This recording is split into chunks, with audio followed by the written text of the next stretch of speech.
Welcome to Biography Central. You are listening to Life of Sri Ramakrishna, a complete biography. Chapter 45, The March of Events. In January 1884, the master was walking alone in the garden at Dakshineshwar when he went into a trance. There was none to support him or to guide his footsteps, and he fell dislocating one of the bones of his left arm. Medical aid was sought, and the disciples were all very anxious until he recovered. The pain at times was very acute.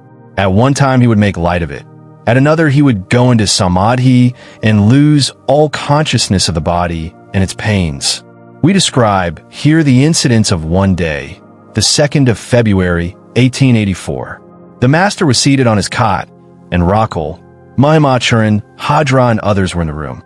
Mahendra entered and saluted the master. Sri Ramakrishna, well, I heard you were ill. You are now better, I hope? Mahendra, yes, sir. Sri Ramakrishna, to Mama, well, I am the instrument, and thou art the operator. How then did this accident take place? Mahimacharan made no reply. After some time, the master felt hungry and asked Mahendra to show what he had brought for him. Suddenly, at the sight of Rakul, he went into samadhi. The trance broke. To compose himself, the master said a few times, I shall have some sweets, I shall drink water. Again, like a boy, he was appealing to the mother with tears. Mother divine, why didst thou do this with me? Oh, my hand is aching so much. To the devotees present, shall I ever get well? The devotees consoled him like a child, saying, certainly. Sri Ramakrishna, to Rakul, though you are here as a bodyguard, you are not to blame. Even you could not have saved me. The master was again in an exalted mood. He kept repeating, Om, Om, Om. Mother, is it I who am speaking? Don't take away my senses. Mother, by giving me knowledge of Brahman. Don't give me Brahmajnana, mother. Am I not your child, and naturally timid? I must have my mother. About a Brahmajnana 1,000,000 times. Give it to those who want it. Thou blissful mother. O thou blissful mother. He wept aloud as he uttered this. Then, quoting from Song of Ramprasad, he sang, Ah, that's why I grieve. Thou art with me, mother, and I am wide awake, but still I have been hoodwinked. He addressed the mother again. Did I do anything wrong, mother? Do I ever do anything? Isn't it thou who dost all? I am the instrument, and thou art the operator. He was again smiling and talking, just as a boy, in spite of serious illness, is sometimes jolly and plays. He said to Mahima and others, unless you realize the Lord, you get nothing. He went on to say that one must have intense yearning for God. He said, since he is our parent, we have a legitimate share in his house. God is our own father, our own mother, and we can always use force with him to reveal himself. I used to call on the mother thus, O mother, thou blissful mother, thou must reveal thyself to me. Sometimes I would say, O thou Lord of the miserable, thou Lord of the universe, I am not surely outside the universe. I am without knowledge, without spiritual practice, without devotion. I know nothing. Come to me, my Lord, out of thy sheer grace. The master's tone was plaintive. The devotees were deeply moved, and Mahimacharan was weeping. Looking at the latter, the master quoted Ramprasad, Call on the mother with real yearning, and she cannot stay away. Some devotees came from Sibpur. As they had come such a distance, the master spoke with them, exhorting them to seek God first, to pray to him wholeheartedly for a few seconds at least, morning and evening. He told them that until one was satiated with enjoyment of the world, one could not get yearning for God. About 5 o'clock, Dr. Madhusudan came to bandage the master's arm. Sri Ramakrishna was smiling like a boy and punning on the doctor's name said, Madhusudan is the refuge, here and hereafter. Isn't that so? Doctor, I'm only burdened with a name. Sri Ramakrishna, why? You must not minimize the value of a name. The Lord and his name are identical. When Satyabhama, Sri Krishna's queen, weighed the Lord, putting him in one scale and a heap of gold and jewelry in the other, the latter was not sufficient. But when Rukmini, another queen, put a tulsi leaf with the name of Krishna on it in the other scale, it balanced the Lord.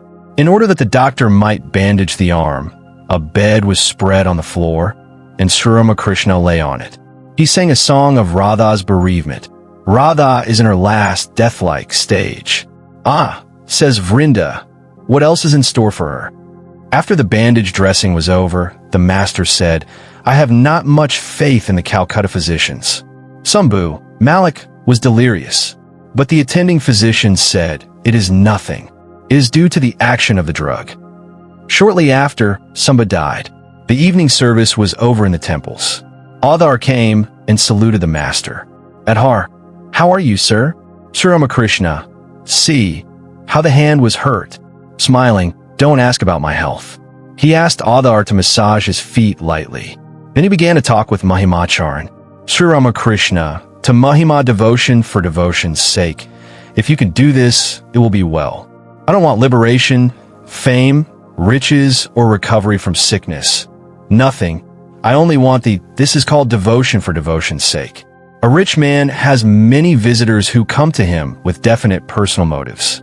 But if there is one among them who wants nothing but comes out of love, the rich man gradually grows to love him. Prahlada had this kind of devotion, pure love for God, without any motive. Mahimacharan was silent. The master then said, "All right, let me talk of something that will be to your liking." He then spoke on Vedanta and asked Mahima to recite some hymns. Mahima quoted from the Uttara Gita, "The twice-born worship God in the fire, the sages in their own heart, the ignorant in images, and the even-minded everywhere." When he heard the last verse of the stanza, he suddenly stood up and went into samadhi. After some time, he came back to normal and seated himself. Then he asked Mahima to recite Narada's beautiful lines in which devotion was made to be the ultimate object. After this, Mahima gave Shankara's 6 stanzas on nirvana, the burden of which was, "I am knowledge and bliss absolute. I am Shiva. I am Shiva." Every time Mahima quoted this last line, Sri Ramakrishna said, smiling, not I, but thou. Thou art knowledge and bliss absolute." Referring to this day's incident, the master said soon after to some of his disciples, "Mother has put me in such a state that I can conceal nothing. It is the state of a child. Rakal does not fully understand that. Lest anybody should know that my arm is broken and speak ill of me, he covers it." He called Dr. Madhusudan aside to tell him all about the case. At this I shouted, "Well, Madhusudan, come and see. I have broken my arm." The injured arm took several months to heal. But the flow of the master's spiritual discourses and the joy in the minds of his devotees continued unabated. He was almost recovered by May. The devotees used to celebrate the master's birthday every year. But this year, owing to the accident, the celebration was postponed till the 25th of May. They used to dress him in an ochre cloth, put garlands about his neck, and offer flowers and sandal paste at his feet. All this in accordance with the prevailing custom of worshipping the Guru. Devotional music was played throughout the day, and the master would give his usual talks and occasionally fall into trances. The devotees brought him various delicacies and ate what was left. The whole day and part of the evening were passed in this way. The devotees, after being blessed by the master, generally dispersed at night. During this year, we have on record that the master visited the Star Theatre twice. Once on September 21st to see a play The Life of Sri Chaitanya, and again on December 14th to witness the life of Prahlada. The Star Theatre was then in Bidon Street, Calcutta. On the first occasion, a devotee named Mahendranath Mukherjee brought the master in his carriage from Dakshineshwar. The manager, Girish Chandra Ghosh, received him and seated him in a box. Baburam, M, and 1 or 2 others were present. The master enjoyed the performance and shed tears or fell into samadhi whenever he heard an appealing song or dialogue. He had cautioned the devotees in advance to be quiet when he was in samadhi, lest outsiders should think that he was shamming. Now and then, he made approving comments on particular episodes. A young man of Nityananda's line, from Kardaha, came and stood behind the master. Sri Ramakrishna was much pleased to see him, asked him to sit down, and treated him very cordially. After he had gone, the master said to his devotees, "He is a scholar, and his father is a great devotee. When I went to see Shyam Sundar at Kartaha, the father brought for me that prasad which 100 rupees would not have procured. The young man shows signs of spirituality. A slight stimulation will awake him spiritually. His presence almost threw me into a trance. The play was over. Sri Ramakrishna stepped into the coach, and in answer to a query, said smilingly, "I found the representation as real as the original scene." On the way, he kept saying to himself in an exalted mood, "O Krishna, Krishna that is knowledge, Krishna that is life, Krishna that is the mind, Krishna that is the soul, Krishna that is the body." And again, "Govinda, my life, my soul." In his mill at Bagh Bazar, Mukherjee entertained the master with refreshments, after which the latter left for Dakshineshwar. On the second occasion, Babaram, M. and others accompanied the master. Before the opening of the play, Girish Chandra had a little talk with him. Sri Ramakrishna, smiling, "Well, you have written fine things." Girish, "Sir, I haven't assimilated the ideas. I only wrote about them. That's all." Sri Ramakrishna, "No, you have assimilated them. Didn't I tell you the other day, unless one has devotion at heart, one cannot portray gods and goddesses?" Girish, "I sometimes think of giving up this theatrical business. I have had enough of it already." Sri Ramakrishna, No, let be. It will be a source of education to many." The play commenced. The child Prahlada came to school. At the very sight of him, the master uttered Prahlada, Prahlada, and entered into samadhi.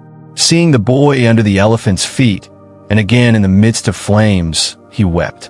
The scene of the anxiety of Narayana and Lakshmi for Prahlada put the master again into samadhi. After the performance, Girish asked him if he would like to see a comical skit that was to follow. The master said, "No, what's all this after the life of Prahlada?" I said to Gopal Uria's troupe that they should conclude their performance with some spiritual topic. The introduction of worldly topics at the end mars the whole effect of the religious piece that has gone before. Asked by Girish how he enjoyed the play, the master said, "I saw that he himself had become all. The actresses seemed like visible forms of the Divine Mother. Those who played the role of the cowherds of Goloka, the Lord's abode, I found to be Narayana himself. He himself had become all these." While the master was having an interesting discourse with Girish in his private room, someone came and asked if he would like to see the farce which had commenced. Sri Ramakrishna said to Girish, "What's this that you have done? It is like beginning with sweets and ending with bitters." After the play, the actresses, under instructions from Girish, came to salute the master. Some of them even touched his feet. The master did not object, but only said, with great tenderness in the voice, "That will do, mother, that will do." After they had gone, he remarked to the devotees, "The God is all in different forms." The master rose. Girish and others saw him off. As soon as he was in the carriage, he went into samadhi. Mention has already been made of the sudden fits of ravenous hunger to which the master was subject in an earlier period of his life. These were frequent later at Dakshineshwar. Brought on by certain exalted moods, they produced no bad effects in the way of indigestion. We may mention two instances here. One day, several ladies came to see him while he was visiting Mahendra in Calcutta. One of them had brought a large quantity of some milk preparation as a present for the master. This they left with Ramlal and went to Mahendra's house in Calcutta to see him. Sri Ramakrishna returned to Dakshineshwar at 10:30. A little later, he felt very hungry and asked Ramlal for some food. The latter produced the milk preparation, and the master ate nearly the whole of it. The next day, when she came again to Dakshineshwar, he said, "Well, I ate almost the whole of your present and had no trouble in consequence." Another time at midnight, the master awoke and told Ramlal that he was exceedingly hungry. It so happened that on this particular occasion, there were no sweets in the house. So Ramlal informed the Holy Mother at the concert room, who with the help of some women devotees quickly prepared a large quantity of halwa and sent it through one of the women. When she reached the master's room, she found him pacing gravely to and fro in an exalted mood. A lamp was burning dimly, and only Ramlal was there. Owing to the accession of divine fervor, The master appeared much larger in stature than usual and seemed scarcely of this earth. With a sense of awe, she placed the food before a carpet upon which the master was to sit. Sri Ramakrishna sat down, and in that semi-conscious state he ate all the food. Seeing that she was gazing at him, and reading her mind, he asked, "Who do you think is eating? I or someone else?" She replied, "It seems as if someone else were within you, and it is he who is eating." "Rightly said," replied Sri Ramakrishna, smiling. In fact, divine ecstasy produced in the master strange results. Sometimes it expressed itself as a total lack of control over the body, so that he reeled and tottered as he walked, like a man under the influence of liquor. It was often mistaken for actual drunkenness. One day, as the master was walking to Ram Babu's house, he was overcome by some divine idea.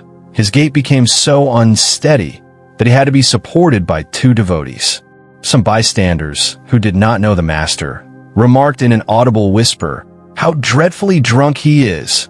Some of the devotees caught the words and said to themselves, "Yes, indeed."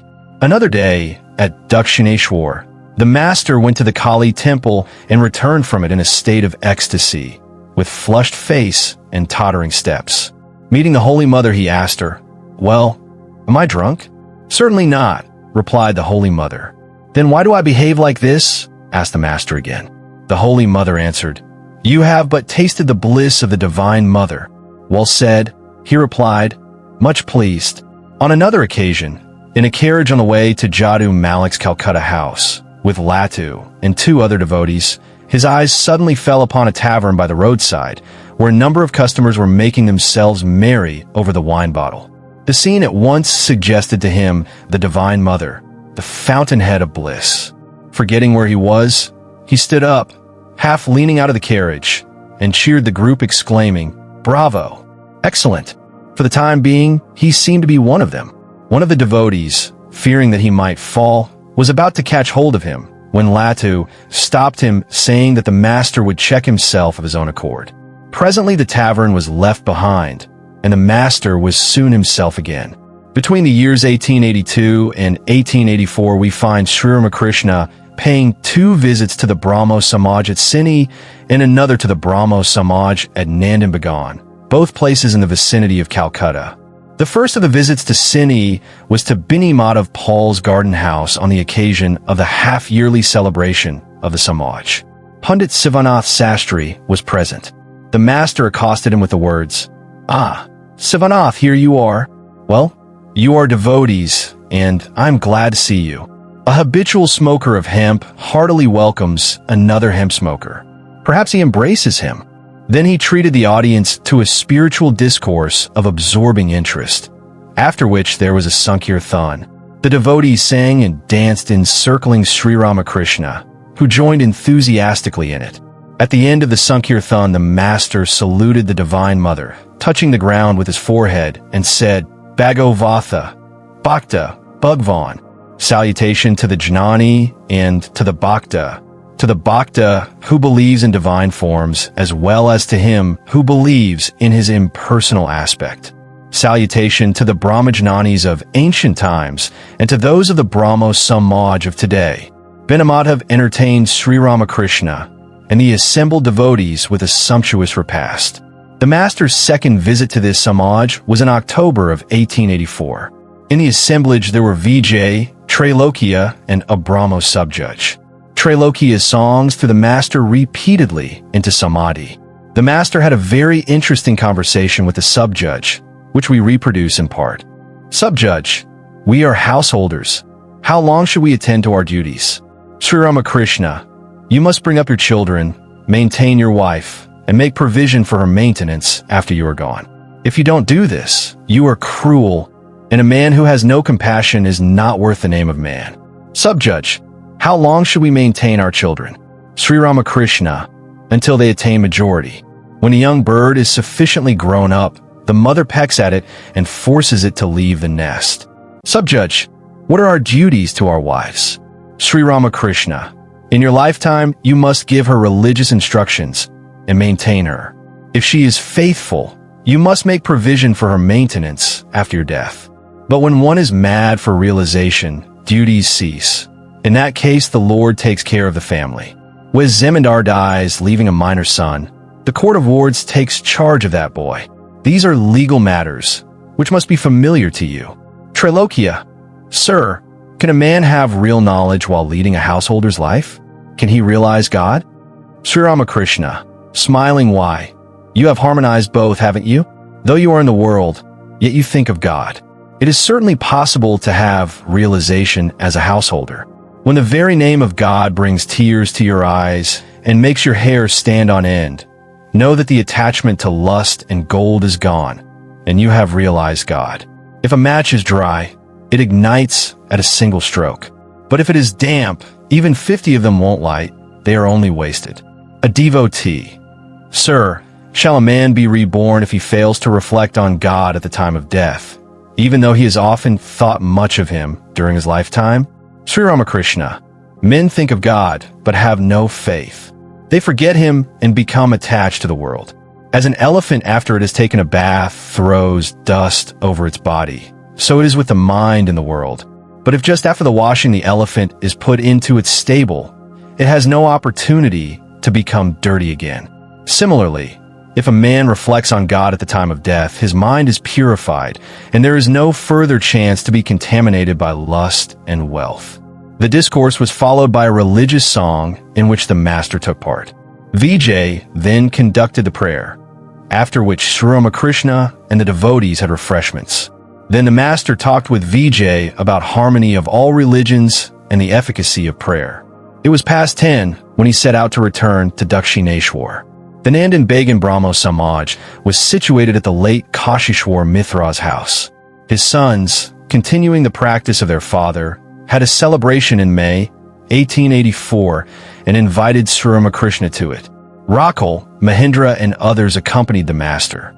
Questioned by a Brahmo devotee as to the best way of controlling the passions, Sri Ramakrishna said, turn the course of the passions towards God.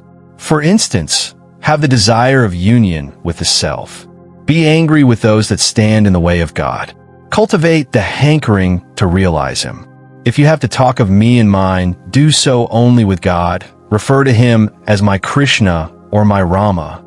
If you will be proud like Vibhishana, who said, I have bent this head before Rama, and I won't bend it before anybody else.